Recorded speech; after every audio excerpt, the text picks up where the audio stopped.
आप सबको मालूम है कि मीटिंग का मकसद है कि पेरेंट्स एंड टीचर में आपस में रब्ता हो। जब रब्ता होगा तो बच्चे की बेहतरी के लिए ये रब्ता है, तो बच्चे की जो कारकर्दगी है उसका पता चलेगा। हमें भी पता चलेगा कि वो बच्चा घर में आप उस पर तवज्जो दे रहे हो नहीं दे रहे हो, आपको भी पता चलेगा कि बच्चे को स्कूल से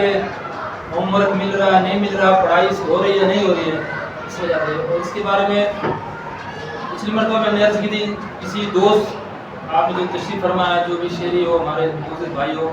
तो अपना कोई मशवरा वगैरह देना चाहते हो तो आप इजाज़त करें। हाँ, खुशी से दें स्कूल की बेहतरी के लिए, बच्चों की तारीफ। पहले जो मीटिंग की थी उसमें ये था कि भाई वालिदैन को बुलाने का मकसद ये था कि बच्चों का यूनिफॉर्म और उसके अलावा तुम्हें कोई उनकी तालीम के बारे में कुछ शिकायत, उनमें कमी कोई ऐसी नज़र आए तो वालिदैन को, उस्ताद कराम को, हेड मास्टर साहब को वो बताएं।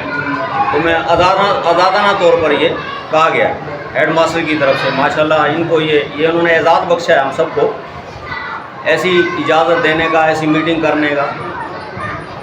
और आज जो वो तो मीटिंग हो गुजरी, उसमें शायद इसमें कोई आया भी था नहीं भी आया था, हम आए थे, सही ने बुलाया था। अब ये जो इस वक्त जो दूसरी मीटिंग है उसमें ये है कि जो यूनिफॉर्म है अल्हम्दुलिल्लाह इसकी सिलेक्शन तो हो गई है।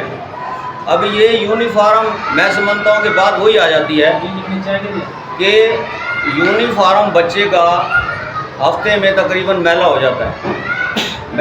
गर्मी ज़्यादा है, हम ही देखो दूसरे दिन कपड़े बदल लेते हैं, लेकिन ये पहनता है तकरीबन, अभी तो छुट्टियाँ हैं, आखिर उसके दिन तो 8 ही गुजर जाते हैं, भली छुट्टी भी हो, उसमें 4 दिन के बाद उन्हें मैला हो जाना होता है, बिल्कुल मुकम्मल हो जाता है। मैं तो कहता हूँ कि यूनिफॉर्म दूसरे 2 ले लिए जाए, 2 यूनिफॉर्म लेके एक बच्चा पहने, उसके बाद एक तैयार पड़ा हो घर में, जैसे ही वो ख़राब हो बेटा उसकी तरतीब आपने देनी है, वालिदैन ने घर में सुबह सवेरे भाई अगले दिन देखना है इसका यूनिफॉर्म ख़राब तो नहीं है, उसका अगर ख़राब है तो बेटा आज आपने ये पहन के नहीं जाना है, अभी ये पहन कर जाएँ आप, आपका तैयार पड़ा यूनिफॉर्म। ये आपकी तरबियत घर से होनी चाहिए। बाकी दूसरा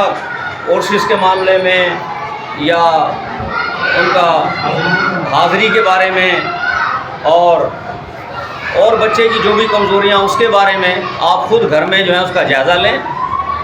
और जायज़ा लेके फिर आप उसकी चकास करें, चेक करें उसको कि गोया इसमें बच्चे में किस चीज़ की कमी है। मेन चीज़ ये है यूनिफॉर्म के साथ नहीं कोई आएगा नहीं बताएगा तो साथ वो क्या बता, वो अपने हिसाब से चलता रहेगा, होमवर्क देता रहेगा बच्चे को, इतना आएगा उसके जो बेहतर समझेगा। लेकिन घर में जो बच्चा जाता है वो आप नहीं देखेंगे तो बार यही कहना पड़ता है, नहीं देखेंगे तो आपको पता नहीं चलेगा मेरा बच्चा कितना होमवर्क कर सकता है, गोया इसकी एक्टिविटीज़ कितनी हैं, ये इतना पूरा कर भी सकता है कि नहीं। फिर दूसरे आप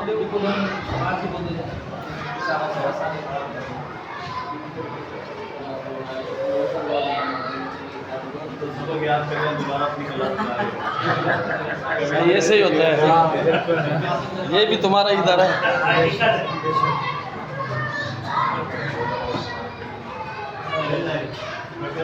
जो उठाओ बस्ता वो देखो स्कूल का है आगे रास्ता, जो लिखता है और जो है पढ़ता